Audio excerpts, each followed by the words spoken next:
It's the Premier League. It's the evening kickoff. I've got Neil Mellor over there and Paul Robinson over here. And we're going to talk about, I think, one of, well, if not the game of the weekend. It's approaching it. Aston Villa versus Arsenal. Villa 3.35 for a side who's won 14 in a row at home. I've already given them the 15th. The draw was 3.65. Arsenal 2.12.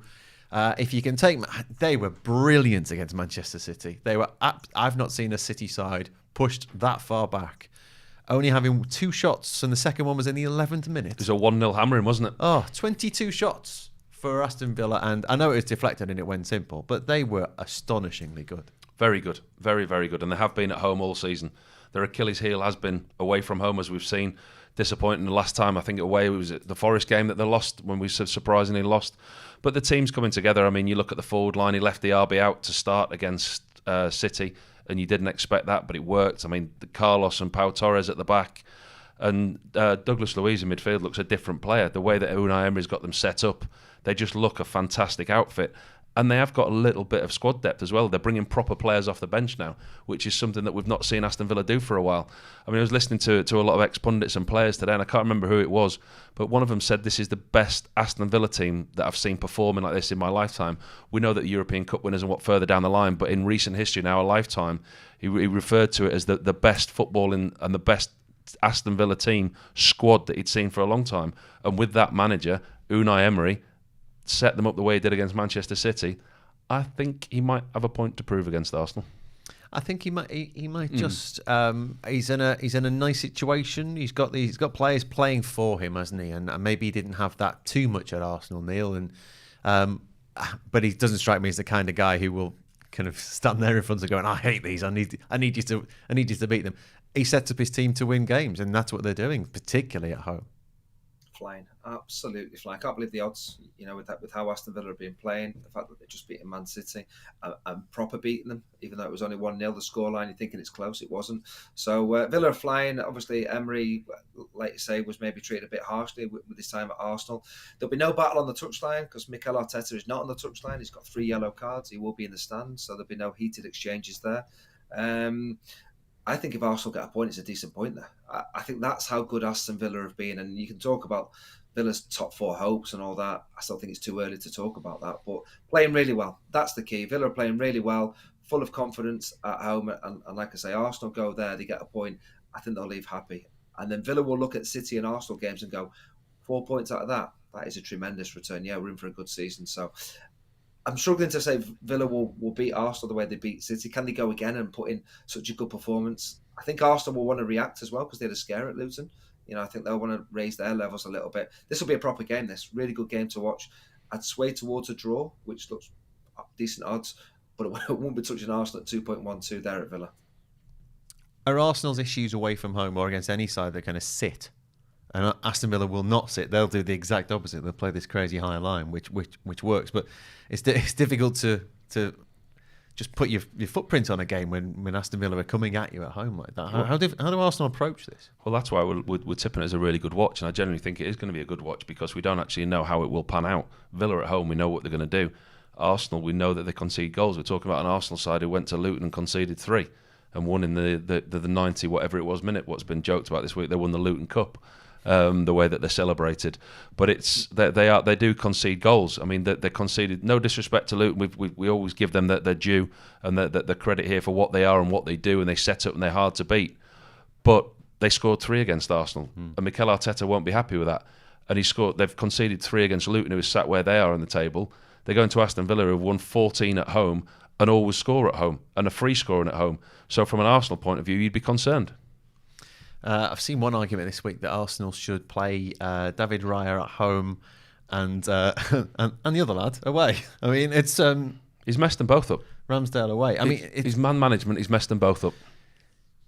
There seems to be a position where Raya was signed for crosses because he was good on them, but set pieces, he's just all over the place. He's put both of his goalkeepers under a huge amount of pressure because of what he's done and the way he's gone about it.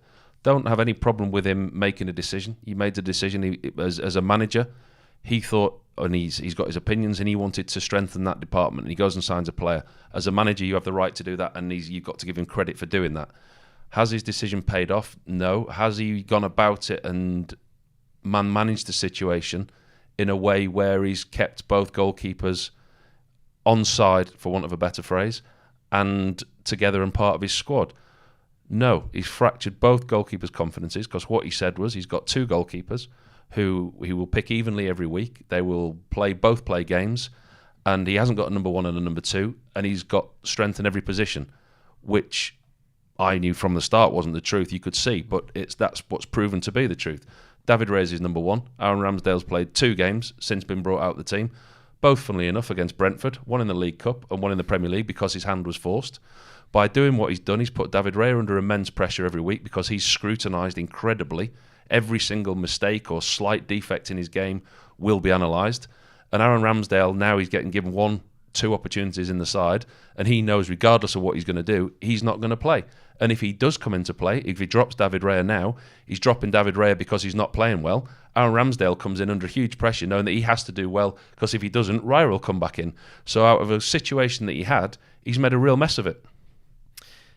One good signing he made in the summer. Well, Raya is not a bad signing, but it's not working out seemingly at the moment. But Declan Rice, Neil, I mean, what a signing that has been for Arsenal. That he has been for Arsenal.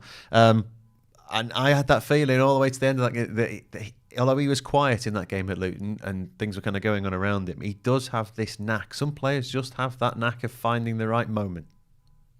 Yeah, he's not known for scoring many goals, is he? But already chipped in with some big goals this season. What was it? The one against United at home, and that one as well. A couple of late goals, important goals, could be certainly vital with the title race we're trying to talk about potentially this season. Like I said, I think Rice is going to have to play a more defensive game. Certainly, if Havertz and Odegaard are next to him away at Aston Villa, maybe get away with that away at Luton, not at Villa. There's no way. You have to be a little bit more cautious there. They've got a threat going forward, Arsenal. Yes, they do, but can they contain Villa? I'm not sure they can, and that's why I'd be swaying towards the draw more than anything. I just don't see Arsenal going there and getting the 3 points. But I don't think they'll be disappointed with that. Last season, in fact, Arsenal are the last team, aren't they, to beat Villa in this incredible run that they've been on. And the goals they scored that day were 93-98. So they scored 2 goals in added on time, really late. So it was a really close battle anyway, before Villa have been on this incredible run. Yeah, I think we spoke about the last time Manchester City were odds against to win the league. It was after that Villa game last season. And Arsenal looked to be in the box seat to win the title. But then it all fell away with 9 points in the last 12 games or something, or 12 from the last 9. Do Arsenal have it in them? Have they got that mentality? All these late goals for them, it feels like if it's good for you and you're an Arsenal fan, it's like, oh, it's meant to be, this is what we're doing. Although it's kind of heart-stopping to try and get through games. Or at one point or another, it's going to fail. And they can't be behind for all that time. There's 2 ways of looking at it, isn't there? These are the optimistic or the pessimistic. And I wouldn't be surprised with any result at Villa Park. Excuse me. The way that Villa playing, it's a very, very tough place to go. But the way that they play at the back, the high line, Arsenal can exploit them. The pace of Saka, the quality of Odegaard, the quality that Arsenal have got. Declan Rice now bursting into the box and becoming that offensive midfielder as well as a defensive midfielder. Arsenal have got that undoubted quality, and they've got that stronger backbone that they had than last year. I wouldn't be surprised if they went to Villa Park and got something, whereas at the same time I wouldn't be surprised if they went to Villa Park and got turned over. Hence the reason you tip this as the game of the weekend and a really good one to watch. I'll guarantee you one thing. I'll put my neck on the line. It won't be 0-0. It will not be 0-0. I'm pretty sure it will be 0-0. The draw is gone a bit longer since we started this. Quite long preview. 3.8 for the draw. Arsenal 2.06. Villa still 3.35. Very quick prediction. What do you bet?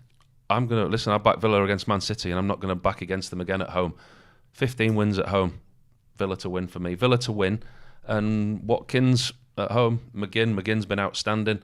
Louise Bailey got one in the week. Go Ollie Watkins. I know you're not going to get much odds on that. 5.25. And Villa to win.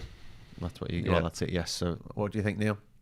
I don't think Villa will win 4-0 like Paul does. I think it'll be both teams to score and a draw. I think Arsenal will get something, but both will probably be reasonably happy with a point. Okay, the score draw is 4. So yes, both teams might well be quite happy with the point there. I think some other teams might be happy if this was a draw this weekend. Enjoy it. It should be an absolute cracker. Villa versus Arsenal. Watch it in the Clubhouse with sportsbet.io.